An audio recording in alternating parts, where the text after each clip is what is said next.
بسم اللہ الرحمن الرحیم۔ ایک دفعہ حضرت مولانا جلال الدین رومی رحمۃ اللہ تعالی علیہ قاضی نجیم الدین ثنائی دیوان کے پاس کسی کام سے گئے تو نوکر نے کہا کہ قاضی صاحب نماز پڑھ رہے ہیں۔ تو مولانا نے پوچھا کیا قاضی کو نماز پڑھنی آتی ہے؟ تو جب نوکر نے یہ قاضی صاحب کو یہ کہا کہ ایسا یہ صاحب کہہ رہے ہیں، تو جب قاضی صاحب نے یہ بات سنی تو مولانا رحمۃ اللہ تعالی علیہ سے پوچھا یہ کیسی بات کہی آپ نے؟ تو مولانا جلال الدین رومی رحمۃ اللہ تعالیٰ نے فرمایا کہ میں یہ بات اس لیے کہہ رہا ہوں کہ فقیر اور عالم کی نماز میں فرق ہوتا ہے۔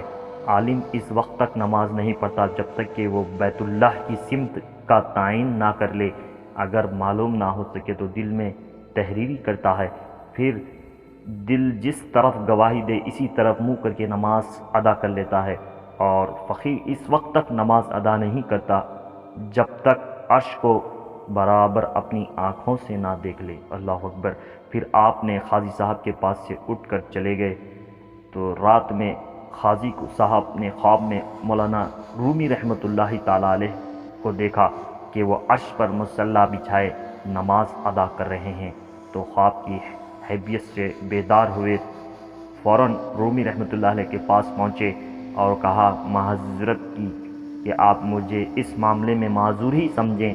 تو مولانا رومی رحمۃ اللہ تعالیٰ نے فرمایا اے نجیم الدین، یہ جو تم نے دیکھا کہ میں عرش پر مصلی بچھائے نماز پڑھ رہا ہوں، یہ تو فقیروں کا ادنا سا درجہ ہے۔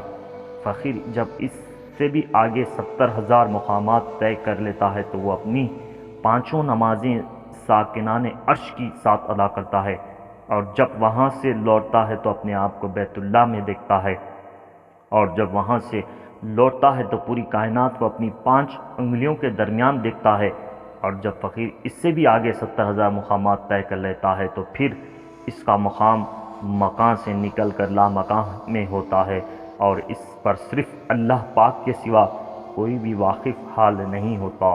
اللہ اکبر، اللہ اکبر۔ اللہ والوں کا مقام اللہ ہی بہتر جانتا ہے۔